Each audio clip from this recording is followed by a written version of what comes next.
यानंतर पुण्यातून एक धक्कादायक माहिती आहे। राज्यभर भोंदूबाबा अशोक खरात प्रकरण गाजत असताना दुसरीकडे भोंदूबाबा औदुंबर मनोहर गडदे याच्याकडून पुण्यामध्ये महिलेवर अत्याचार करण्यात आल्याचं समोर आलं। त्याशिवाय त्याने महिलेकडून 50 लाख रुपये लुटल्याचं देखील उघड झालंय।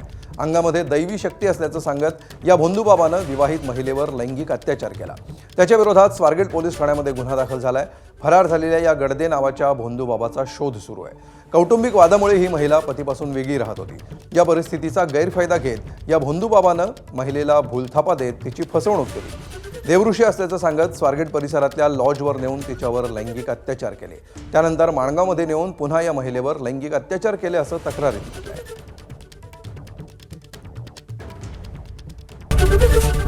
एबीपी माझा, उघडा डोळे बघा नीट।